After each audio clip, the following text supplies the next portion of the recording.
everyone. Welcome to Bruhan Mumbai Municipal Corporation's Virtual Training Center, and I am Mrs. Nehal Kodambe, your English teacher from VTC. Let's begin with today's session. Welcome to today's session. Dear children, I welcome you all in today's pre-secondary scholarship exam, and this is our paper 2 and subject is English.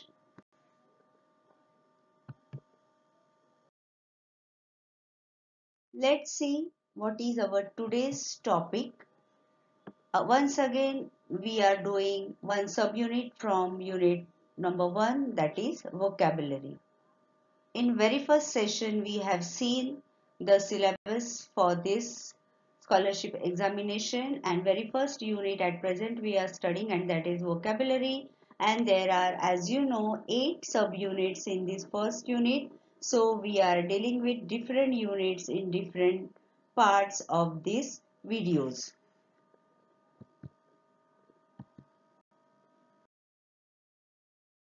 We are moving to today's topic, that is subunit number 1.2, writing contextual meaning of words, and this will be the second part of this subunit.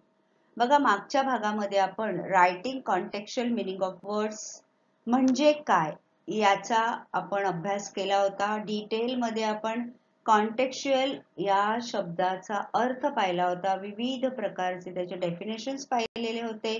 Contextual म्हणजे संदर्भासहित. We have seen that there are different context we should use to understand that word.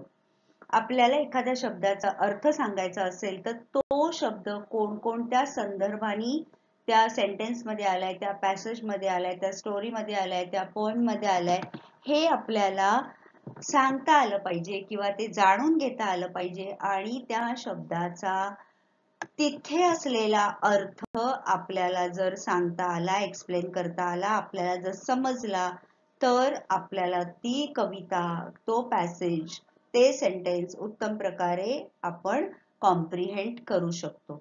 बघा, मी तुम्हाला part 1 मध्ये सांगितलेलं की कुठलाही शब्द आपण जेव्हा आयसोलेटेडली बघतो तेव्हा त्याचा लिटररी मिनिंग जे आपण म्हणतो, लिटररी मिनिंग ते वेगळं असतं, आणि जेव्हा आपण कॉन्टेक्स्टनी तो शब्द बघतो किंवा अभ्यासतो तेव्हा त्याचा अर्थ निराळा असू शकतो. हे कसं ते तुम्हाला मी पार्ट 1 मध्ये वेगवेगळे एक्झाम्पल्स घेऊन छान प्रकारे तुम्हाला समजून दिलेला आहे.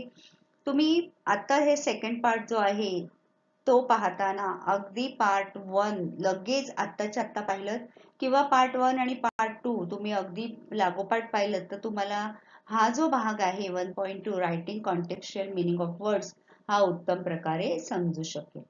Okay, so what is the term contextual means that is defined in various way in part first of this video. So do watch that part too. In today's part, we are going to solve some questions. That means today's session is of practicing session, solving the questions on subunit writing contextual meaning of words. So let's begin with today's session. See, as I told you, there are some questions on each and every topic in your examination paper. Okay, and I am going to show you how that question comes or how it is asked in the paper, so that you will get an idea about that question, how it comes or how it arises in the examination paper. तुम्हाला मी प्रत्येक unit मध्ये आणि sub unit मध्ये जेव्हा आपण त्याचा discuss करू इथे वेगवेगळ्या व्हिडिओच्या माध्यमातून, तेव्हा पेपर मध्ये तशा टाईपचा प्रश्न कशा प्रकारे विचारला जातो त्या टॉपिकवर, हे तुम्हाला मी पेपर मधला प्रश्न जसाच्या तसा त्याचा एक्स्ट्रॅक्ट घेऊन इकडे दाखवणार आहे किंवा दाखवत आहे. म्हणजे तुमच्या लक्षात येईल की आपण जो टॉपिक अभ्यासत आहोत त्याच्यावर कशा प्रकारे प्रश्न विचारले जाऊ शकतात. आपल्याला त्या प्रश्न पद्धतीची सुद्धा ओळख व्हायला पाहिजे. We should be used to the type of that or such type of questions. Okay, so here see the question. Choose the correct alternative from the following options, which means. आता आपल्याला हा शब्द खूप महत्वाचा आहे बघा, which means. So here we have to find out the meaning of the underlined word. Okay, and here you can see there are two sentences. First we will read those sentences and then we will try to find out the correct alternative from the given options. Mansukh could not walk fast, but he found a long thick rope out of his luggage. The ill feeling vanished in a flash. बघा part 1 मध्ये सुद्धा हा प्रश्न मी घेतला होता कारण हा प्रश्न पेपर मध्ये आपल्याला आलेला आहे आणि ज्या शब्दाचा तुम्हाला अर्थ शोधायचा आहे तो त्या शब्दाला अंडरलाईन केलेला आहे बघा, in a flash. That is a phrase. Okay, so आता इन अ फ्लॅश म्हणजे काय हे समजण्यासाठी आपल्याला मागच्या वाक्याचा संदर्भ घ्यावा लागतो. So here it means you are writing the meaning of that word considering the context. In what or in which context that phrase or that word, that idiom has come in that sentence, in that passage, in that poem. Okay, see here once again we will read this. Mansukh could not walk fast, but he found a long thick rope out of his luggage. The ill feeling vanished in a flash. Now here there are 4 options: in some seconds, at once, after some time, with lightning. So here you have to understand in which context this phrase has come in a flash. Okay, the ill feeling vanished in a flash. ती जी काही negative feeling होती, जी काही भीतीदायक feeling होती ती in a flash मध्ये vanish झाली, अदृश्य झाली, गुप्त झाली, लुप्त झाली. मग आता जेव्हा आपल्याला इन अ फ्लॅशचा अर्थ कळतोय तेव्हा त्याच्या जवळचा शब्द शोधायचा. आता इथे जे 4 तुम्हाला ऑप्शन्स दिले आहेत याचे अर्थ जवळजवळ त्या शब्दाच्या जवळ जात आहेत, but we have to choose the correct. अगदी आपल्याला प्रॉपर त्याचा कुठला त्याच्यासाठी दुसरा शब्द असेल हे आपल्याला शोधायचं आहे. So you should know the meaning of this phrase in a flash. Okay, so we have seen this sentence, you know the answer. So here the answer is option number 2. The ill feeling vanished at once.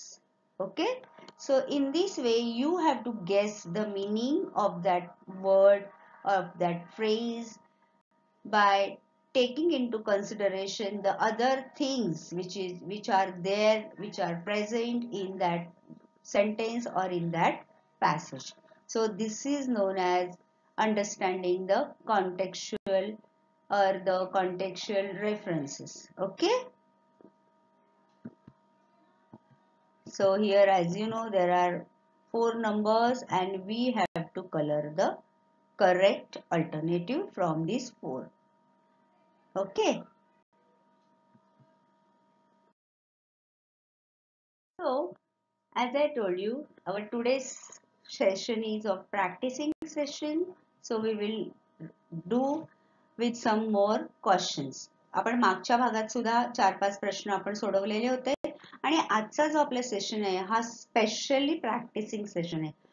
Mostly our sessions will be designed in this way. First part मध्ये मी तुम्हाला ते जे काही topic आहे त्याचं explanation, some questions, आणि second part जो आपला असेल तो आपला टोटली प्रॅक्टिस सेशन असेल. Okay, so let's begin with the first question. Read the question with me. All friends came to my house for study, but when my mother entered in the room, she found that everything was at 6 and 7. See, sometimes when your parents are not at home, we invite our friends to play, to study. Okay, but all the children they are not very, you can say, with good manners. Okay, some children they do mess at our home when they come. But when your mother, when your father, when your parent, they enter in a house, they find everything messy, right? आपण मित्रांना अभ्यासाला खेळायला बोलवतो. काही जण चांगले असतात, with good mannered असतात, पण काही जण असे अस्ताव्यस्त किंवा आपण म्हणतो की त्यांना काही शिस्त नसते, बेशिस्त असतात. मग ते आपल्या घरी येतात खरं, पण ते आपल्या घराचं सगळा आपण म्हणतो ना जसं नक्षा बदलून टाकतात. सगळ्या वस्तू अदला बदल करतात, जागा बदलतात. आपण त्यांना काही खाऊ दिला, चहा दिला, कप तिकडे ठेवणार, प्लेट्स तिथे ठेवणार, म्हणजे आपलं घर एकदम मेसी करून टाकतात. तर आता बघा तिथे तुम्हाला जी अंडरलाईन फ्रेज आहे त्याच्याशी जुळणारे काही फ्रेजेस तुम्हाला खाली दिलेले आहेत. आपण काय करायचं, पहिला आपल्याला जो दिलेला प्रश्न आहे तो बघायचा, कोणत्या फ्रेजला अंडरलाईन केलंय ते बघायचं, त्या फ्रेजचा कोणत्या कॉन्टेक्स्टने ती फ्रेज त्या सेंटेन्स मध्ये आली आहे ते लक्षात घ्यायचं. आता हे करताना तुम्हाला तुमचं रीडिंग मिनिंगफुल असलं पाहिजे. While reading only you should understand the meaning of the underline phrase. Then it will be very easy for you to find out the correct option. Let's read the options here. Here and there, in disorder, at proper place, neat and tidy. So option number 1, 2, 3 and 4. Okay. Now here in this question, we have to choose two correct options. आपल्याला माहिती आहे की आपण सुरुवातीला introductory part मध्ये बघितलंय की काही प्रश्न आपल्या पेपर मध्ये असे असतात की तिथे आपल्याला दोन ऑप्शन्स रंगवायचे असतात, राईट? मग आता इथे तुम्हाला among 4 you have to opt for two correct options. So now you have read that phrase 6 and 7. So find out two correct options which goes nearer to this phrase 6 and 7. Here and there, in disorder, at proper place, neat and tidy. Here I'll suggest you one trick. See, if you are watching some quiz program on television, you know there are some helplines for the person who is sitting on the hot chair. Okay. So there is a lifeline which is known as 50-50. 50-50 मध्ये काय केलं जातं, दोन correct answer ठेवले जातात आणि दोन wrong answer असतात ते डिसअपियर होतात. मग त्या दोन उरलेल्या आन्सर मधला एक ऑप्शन त्यांना चूज करायचं असतं. Okay, they have to select one option. But here I have made it easy for you. There are two correct and two incorrect options. So you do one thing. First you clear those two incorrect options from these options and then you keep those two correct options. Wrong जे आहेत, those who are not relating with this phrase, तुम्ही ते पहिले दोन तुमच्या मनातून डोक्यातून काढून टाका आणि जे दोन करेक्ट आहेत त्याचा विचार करा. Here again I will tell you there are two correct options which we are going to encircle. Okay, बघा, I'm giving you some time, you decide and you check your answer with mine. All friends came to my house for study, but when my mother entered in the room, she found that everything was at 6 and 7. कोणते दोन options येतील? Just check your answer. Option number 1 and 2. Okay? Here and there. आई जेव्हा घरी येते तिने बघितलं सगळ्या वस्तू इथे तिथे अस्ताव्यस्त पडलेल्या होत्या. Everything was in disorder. काहीच ऑर्डर मध्ये त्या मित्रांनी ठेवलेलं नव्हतं.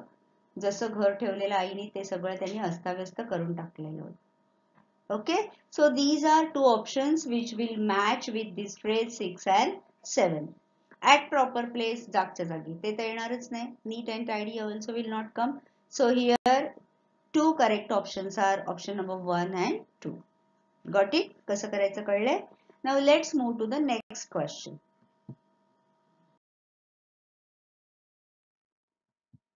What is the next question?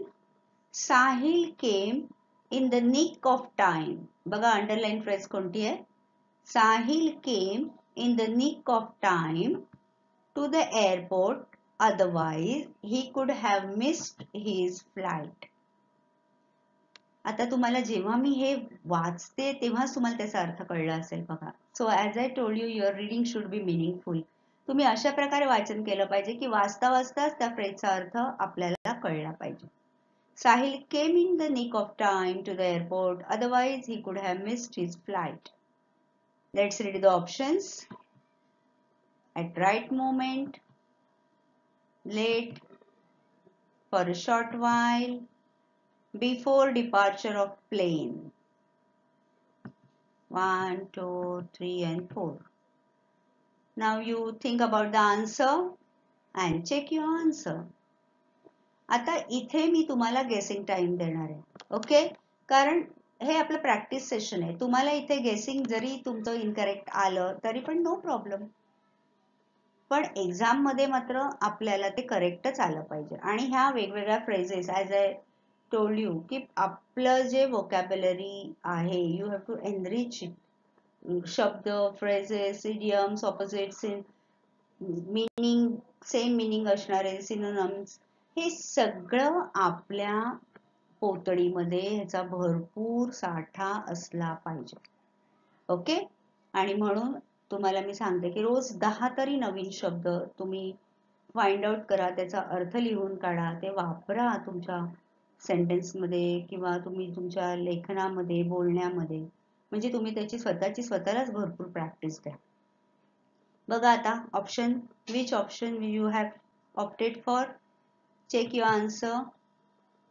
At right moment. Sahil came in the nick of time means he came at right moment. Otherwise what would have happened? He could have missed his flight. तो अगदी वेळेवर आला नाही तर त्याची flight miss झाली असती. So at right moment. In the nick of time means what? At right moment. बघा late हा त्याचा ऑपोजिट शब्द आहे. फॉर अ शॉर्ट वाईल, थोड्या वेळ, क्षणासाठी, हा त्याच्याशी काही न जुळणारा शब्द आहे. Before departure of plane is also correct thing. Okay, before departure of plane, plane सुटण्याच्या अगोदर. So this is known as in the nick of time. Now we will move to the next question. Vibhas is generous and donates lots of funds to educational institutions. Really, he is a good Samaritan. आता बघा कुठल्या फ्रेजला underline केलंय ते बघा आणि त्याचं meaning guess करा. Not cooperative, kind person, unkind person, he is a great Samrat. Vibhas is generous and donates lots of funds to educational institutions. Generous, दयाळू. Okay, and he donates म्हणजे देणगी देतो. ज्या शैक्षणिक संस्था असतात त्यांना देणगी देतो. आता काही ठिकाणी मी तुम्हाला मराठीमध्ये ट्रान्सलेट करून सांगणार आहे, म्हणजे तुम्हाला त्याचा अर्थ समजायला सोपं जाईल. पण आता मी तुम्हाला ट्रान्सलेशन करून सांगणार आहे, पण तुम्ही ह्याच्यानंतर ह्या फ्रेजेस लक्षात ठेवा, त्याचं मीनिंग लक्षात घ्या. Because in exam no one is going to explain you or translate it for you. Really he is a good Samaritan. आता ह्याचं काय, कुठला ऑप्शन येईल बघा बरं. ट्रान्सलेशन केल्यानंतर तुम्हाला थोडा त्याचा आन्सर शोधायला सोपं जाईल. He is a good Samaritan. He is helping someone. मग पहिला ऑप्शन येईल का, not cooperative? No. Kind person, unkind, काइंडच्या opposite. He is a great Samrat. Samaritan means what? त्याचा अर्थ आहे अ चॅरिटेबल और हेल्पफुल पर्सन, जो लोकांना मदत करतो, देणग्या देतो संस्थांना, त्याला समारिटन असं म्हणतात. ओके, मग कोणतं ऑप्शन येणार बघा बरं. Check your answer. Option number 2. He is a kind person. Not cooperative तर येणारच नाही कारण तो मदत करतोय. अनकाइंड पण येणार नाही because he is a generous. Generous means kind. He is a great Samrat. He is not a Samrat. He is not a king. He is not an emperor. He is a ordinary person, but he is with kind heart. Okay, he is a kind-hearted person. So here we will opt for the second option or option number 2, that is kind person. Okay, म्हणजे बघा reference कसा आपण देतो. It is known as contextual meaning. त्या कॉन्टेक्स्टनी तो शब्द आलाय आणि आपल्याला जरी त्याचा शब्दाचा अर्थ लिटरली मिनिंग माहित नसलं तरी आपण त्या कॉन्टेक्स्टनी तो अर्थ घ्यायचा आणि ऑप्शनला आपण क्लिक करायचं. Next question. Farmers were wandering for money to repay their loans from pillar to post, but nobody tried to help them. बघा, pillar to post बऱ्याचदा तुम्ही ही फ्रेज तुमच्या कानावर गेलेली असेल.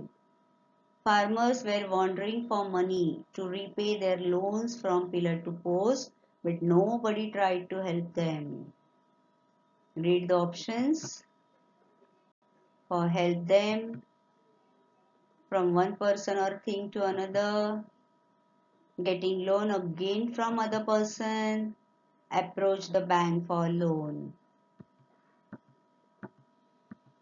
See, farmers were wandering for money to repay their loan. बघा, शेतकऱ्यांची परिस्थिती आपल्याला या सेंटेन्स मधून कळते की शेतकऱ्यांना शेती करण्यासाठी किंवा अनेक गोष्टींसाठी कर्ज घेण्याची गरज लागते. मग ते सरकारी लोन असो किंवा प्रायव्हेट लोन असो, आणि मग ते लोन फेडण्यासाठी पैसे उभं करण्यासाठी त्यांना खूप फिरावं लागतं. It is known as pillar to post. Pillar to post हा शब्द आपण वेगवेगळ्या कॉन्टेक्स्टनी वापरतो ही phrase. But nobody tried to help them. आता तुम्हाला एक्सप्लेन केल्यानंतर, ट्रान्सलेट केल्यानंतर याचं ऑप्शन आतापर्यंत तुमच्याकडे रेडी असेल. Farmers were wandering for money to repay their loans from pillar to post. कोणतं ऑप्शन येणार बघा? For help them, getting one person or thing to another, getting loan again from other person, approach the bank for loan. बघा, जसं मी तुम्हाला सांगितलं की आपल्याला असे ऑप्शन्स दिले जातात की आपल्याला वाटतं की हा बरोबर आहे, की तो बरोबर आहे, थर्ड बरोबर आहे की फोर्थ बरोबर आहे. आपण थोडं कन्फ्यूज होतो, पण इथे कन्फ्यूज न होता आपल्याला त्या कॉन्टेक्स्टनी आलेला अर्थच पटकन लक्षात आपल्या आला पाहिजे किंवा आपल्याला बरोबर ऑप्शन शोधता आला पाहिजे. So your reading should be meaningful reading. वाचता वाचता आपल्याला त्याचा अर्थ कळला पाहिजे आणि कोणत्या कॉन्टेक्स्टनी ती फ्रेज तिथे आली आहे हे आपल्याला शोधता आलं पाहिजे. So here we will go for option number 2. Farmers were running, they were wandering for money from pillar to post means they were running from one person or thing to another. एका माणसाकडून दुसऱ्या माणसाकडे, एका बँकेकडून दुसऱ्या बँकेकडे, कुठून तरी त्यांना तो पैसा उभा करून त्यांचं लोन रीपे करायचं होतं. Here it is from pillar to post. She was running for help from pillar to post. जेव्हा माणूस एकदम असहाय्य असतो, मदतीची गरज असते, तेव्हा तो अनेक ऑप्शन शोधत असतो. इकडे जाऊ का तिकडे जाऊ, त्याला पिलर टू पोस्ट असं म्हटलं जातं. Okay. Now we will move to the last question of this session. Unnecessarily, a reputed, trustworthy man was made a scapegoat for the wrongs done by all his friends. बघा, पुन्हा एकदा वाचा. Unnecessarily, a reputed, trustworthy man was made a scapegoat for the wrong done by all his friends. काय कळतंय? We will read the options. Blamed for truthness, one who is blamed for the follies of others, blamed for sincere person, trap for royal man. आता जसं मी तुम्हाला last session मध्ये सांगितलं की एक trick आहे की 5 to 8 चे तरी बुक्स इंग्लिशचे तुम्ही वाचले पाहिजेत पुन्हा पुन्हा, आणि तिथे येणाऱ्या शब्दांचे अर्थ तुमच्याकडे रेडी असले पाहिजेत. ओके. आता इथे बघा कोणता आहे अंडरलाईन फ्रेज? स्केपगोट. त्याचा अर्थ काय कसा लावायचा आता मी तुम्हाला सांगते. अननेसेसरीली अ रेप्युटेड ट्रस्टवर्दी मॅन. रेप्युटेड ज्याचं काही समाजामध्ये चांगलं नाव आहे, विश्वास आपण ठेवण्यासारखा एखादा व्यक्ती किंवा माणूस आहे, आणि विनाकारण नाहक इतरांच्या चुकीसाठी तो गुन्हेगार ठरवला जातो किंवा दोषी ठरवला जातो, तेव्हा त्याला स्केप गोट असं म्हटलं जातं. ओके, ही फ्रेज तुमच्यासाठी नवीन असेल म्हणून मी तुम्हाला ट्रान्सलेट करून सांगितले. आता तुम्ही तुमचं उत्तर शोधा किंवा शोधू शकता. Unnecessarily a reputed trustworthy man was made a scapegoat for the wrongs done by all his friends. आपण म्हणतो ना की असंघाशी संघ म्हणजे प्राणाशी गाठ. चुकीच्या लोकांशी मैत्री करू नये, कारण आपण त्यांच्या चुकांमुळे कधीतरी फसले जातो. ते ह्या सेंटेन्स मधून आपल्याला कळतंय. बघा, blame for truthness, one who is blamed for the follies of others, follies means mistakes, चुका. Blame for sincere person, track for royal man. जसं मी तुम्हाला सांगितलं की जे याच्याशी अजिबात जुळत नाही ते तुमच्या मेमरी मधून काढून टाका आणि तुम्हाला वाटतंय की ओके हे ह्याच्याशी जुळतंय, मग त्याच्या आणखीन जवळ जाण्याचा प्रयत्न करा. Done? Check your answer. Option number 2, one who is blamed for the follies of others. इतरांनी केलेल्या चुका किंवा गुन्हे किंवा प्रँक साठी जेव्हा दुसऱ्याला दोषी ठरवलं जातं तेव्हा त्याला स्केपगोट असं म्हटलं जातं. Okay, so in this way in today's session we have practice some questions for the subunit 1.2 that is writing the contextual meaning for the given words. आता हे करण्यासाठी पार्ट 1 मध्ये मी तुम्हाला एक्सप्लेन केलंय व्हॉट इज कॉन्टेक्स्चुअल वर्ड्स, म्हणजे त्याचा अर्थ काय आहे हे डिफाईन आपण केलेला आहे. त्या पार्ट मध्ये आपण काही एक्झाम्पल्स पाहिले आहेत आणि आजचं जे सेशन आहे it was totally practising that question. कशा प्रकारे प्रश्न परीक्षेत येतो ह्याचं मी एक्झाम्पल तुम्हाला दाखवलंय. आपण काही प्रश्न इथे घेतले ते मी डिस्कस केले. तुमच्या माहितीसाठी काही ठिकाणी मी तुम्हाला मराठी ट्रान्सलेशन करून दाखवलेलं आहे. आणि हे सगळं तुमच्यासाठी करत असताना आता तुमची जबाबदारी वाढली आहे. या व्हिडिओच्या अभ्यासानंतर तुम्ही, जसं मी नेहमी सांगते, आपलं पुस्तक उघडायचं, 1.2 बघायचं आणि तिथे आपल्याला पहिला जो त्याच्यातला भाग आहे तिथे आपल्याला आन्सर्स दिले ते पण तुम्ही वाचा. बरोबर, त्याचं तिकडे रिझनिंग दिलंय की हे आन्सर का आहे. त्याच्यानंतर ते वाचून झाल्यानंतर प्रत्येक सब युनिट मध्ये आपल्याला प्रॅक्टिस एक्सरसाइज आहेत, त्याच्यामध्ये भरपूर प्रश्न आहेत. ते प्रश्न तुम्ही स्वतः सोडवण्याचा प्रयत्न करा. ज्याचा तुम्हाला अर्थ कळत नाहीये you can use your friend that is your dictionary. आणि अशा प्रकारे तुम्ही भरपूर याचा सराव करा आणि तुम्ही स्वतःला परीक्षेसाठी एक एक स्टेप तुम्ही त्याच्या जवळ जा, सिद्ध करा. Okay, so all the best for you. That's all for today. See you in next video with new topic. Till then, work hard.